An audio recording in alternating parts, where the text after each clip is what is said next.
চট্টগ্রামবাসী confuse ছিল, তারা Fortune বরিশালকে support করবে নাকি চিটং কিংসকে। চট্টগ্রামের রিয়েল কিং যদি কাউকে ধরা হয় সেটা তো তামিম ইকবাল খান, তিনি আবার খেলছেন ফরচুন বরিশালের হয়ে। মাঠে নেমেছিল চট্টগ্রামের দুইটা দল, একটা হচ্ছে খান সাহেবের দল বরিশাল, আরেকটা হচ্ছে চট্টগ্রামের local team Chittagong Kings.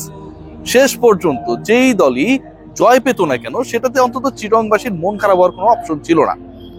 Tamim Iqbal খানের ফরচুন বরিশাল জয় পেয়েছে, টানা 2 ম্যাচে জিতেছে, পয়েন্ট টেবিলে 2-এ উঠে এসেছে এবং ইন্টারেস্টিং পার্ট যেটা, তাদের 5ম জয় এনশিওর করেছে অ্যাট এ টাইম। টানা 2 ম্যাচে পরাজিত হয়ে সেই 2 ম্যাচের আগে যে টানা 4 ম্যাচে জয় পেয়েছিল চিটং কিংস, তারা যেন জয় পাওয়াটাই ভুলে গেছে। চট্টগ্রামের লোকাল টিম চট্টগ্রামে এসে ফাম্বলিং করছে, হোঁচট খাচ্ছে, প্রপার ক্রিকেটটা খেলতে পারছে না। ম্যাচটা তখনই শেষ হয়ে গিয়েছিল, তখন 30-32 রানের মধ্যে কিংসের 5টা উইকেট নেই। শেষ পর্যন্ত তারা যে 120+ একটা টার্গেট দিতে পেরেছিল, সেটাই আমার কাছে মনে হয় যে অনেক বড় কিছু ছিল, বিশাল কিছু ছিল। 6 উইকেটের জয়, কনভিন্সিং জয়, এবং এই জয়ের ফলে আমার কাছে মনে হয় চট্টগ্রাম কিংস অনেকটা খাদের কিনারায় পড়ার সম্ভাবনার উপক্রম হয়েছে। বরিশাল যদি এই ম্যাচ হেরে যেত তাহলে বরিশালের নাম্বার অফ ডিফিটস হতো 3টা, তারা কিন্তু 8 পয়েন্টে রিমেইন থাকতো এবং 8 পয়েন্টে থাকার কারণে চাপে পড়তো কিন্তু বরিশাল। সো এই ম্যাচটা আমার কাছে মনে হয় সব দিক থেকে খুব বেশি গুরুত্বপূর্ণ ছিল। দুই দলই এর আগে 6টা ম্যাচ করে খেলেছিল এবং সেই 6 ম্যাচের পরে 7ম ম্যাচে তারা নেমেছে। 7ম ম্যাচে গিয়ে টানা দ্বিতীয় পরাজয়ের স্বাদ পেয়েছে চিটং কিংস এবং ফরচুন বরিশাল এই জয়টার কারণে প্লে অফের এক ধাপ এগিয়ে গেল। পয়েন্ট টেবিল খুব বেশি জমে উঠেছে। কেন জমে উঠেছে আমি যদি বলি, তলানির দিকে রয়েছে ঢাকা, তারা খেলেছে 8টা ম্যাচ, বাকি রয়েছে আরো 4টা ম্যাচ এবং এই 8টা ম্যাচ খেলার ফলশ্রুতিতে তাদের জয় সংখ্যা হচ্ছে 1টা। ইন্টারেস্টিং পার্ট কি আপনারা জানেন যে পরের 4 ম্যাচে যদি 4টা তারা জিতে যায়, চিটং কিংস তো টানা 4 ম্যাচ জিতেছে। রাজশাহী কিংবা হচ্ছে অন্য যে দলগুলো ফার্মলিং করছে সেই তুলনায় রংপুর রাইডার্স তারা 8 ম্যাচে জয় পেয়েছে। সো টানা জয়ের যদি হিসাব আমরা করি, টানা 4 ম্যাচে জয়ের রেকর্ড রয়েছে চিটং কিংসের, টানা 8 ম্যাচে জয়ের রেকর্ড রয়েছে রংপুরের। সেই কনফিডেন্সটা বা সেই লাকটা যদি ফেভার করে ঢাকার ক্ষেত্রে, তাহলে তারা পরের 4 ম্যাচে জয় পেয়ে গেলে তাদের পয়েন্ট হয়ে যাবে 10, প্লে অফ জমে উঠবে কিন্তু, কারণ চিটং কিংস টানা 2 ম্যাচে হেরেছে। এই 2 ম্যাচে হারার কারণে চিটং কিংস এমন একটা প্রেসারে পড়েছে, তারা টপ 3-তে থাকলেও রাজশাহী এবং খুলনা টাইগার্স, এই যে দুটো দল আমরা দেখছি, তারা কিন্তু তুলনামূলকভাবে ঘাড়ে নিঃশ্বাস ফেলছে।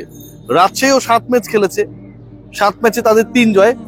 পরের যে ম্যাচটা তারা খেলবে সেটা জয় পেলে চিটং কিংসের সমান পয়েন্ট হয়ে যাবে। খুলনা টাইগার্স তারা টানা 4 ম্যাচে পরাজিত হয়েছে, ভালো কথা, কিন্তু খেলেছে কিন্তু টোটাল 6 ম্যাচ। এই যে 6টা ম্যাচ তারা খেলেছে, আরো 6 ম্যাচ বাকি রয়েছে, সেখানটায় যদি খুলনা টাইগার্স অন্তত 3টা ম্যাচে জয় পায়, তাদের পয়েন্টও 10 হয়ে যাবে। তো আমার কাছে মনে হয় পয়েন্ট টেবিল জমে উঠেছে।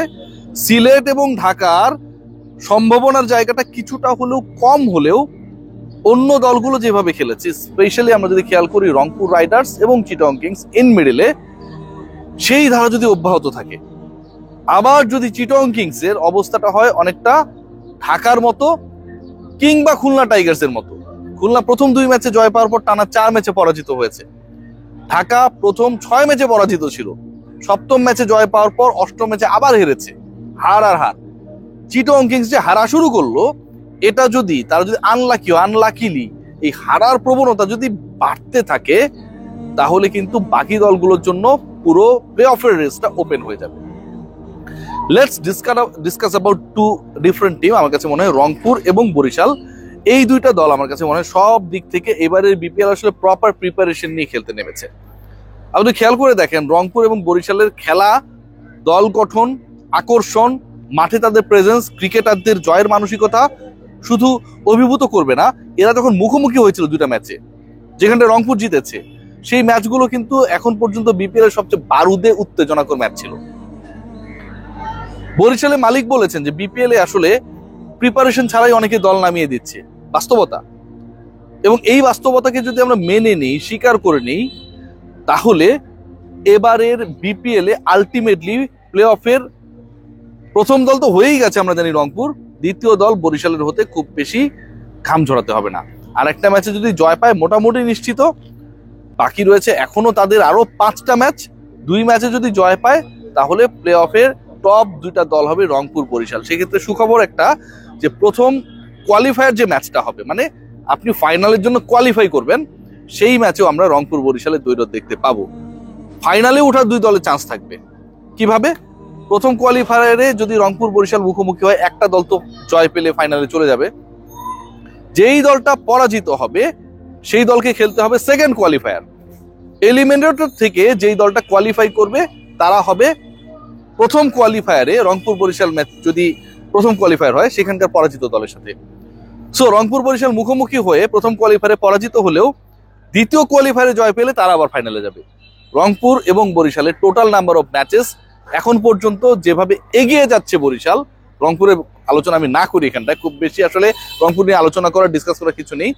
তাতে আরো অন্তত দুটা ম্যাচ অপেক্ষায় রয়েছে যেখানটায় রংপুর বরিশাল মুখোমুখি হবে। একটা হচ্ছে প্রথম কোয়ালিফায়ার এবং আরেকটা বিপিএল এর এবারের আসরের নানা বিতর্ক, নানা দুর্গন্ধযুক্ত বিপিএল এর এবারের আসরের ফাইনালটা হয়তো খেলবে এই দুই দল। সবাই ভালো থাকবেন, টেক গ্রেট কেয়ার। বিপিএল এগুচ্ছে, চট্টগ্রাম এগিয়ে যাচ্ছে এবং চট্টগ্রামবাসী they are very much happy, কারণ এন্ড অফ দ্য ডে যে ম্যাচটা অনুষ্ঠিত হয়েছে চট্টগ্রাম এবং তাদের প্রিয় তামিম ইকবালের দল ফরচুন বরিশালের মধ্যে, সেই ম্যাচে কেউ হারেনি। তামিম জিতেছে মানে পার্সিয়ালি চট্টগ্রামই জিতেছে।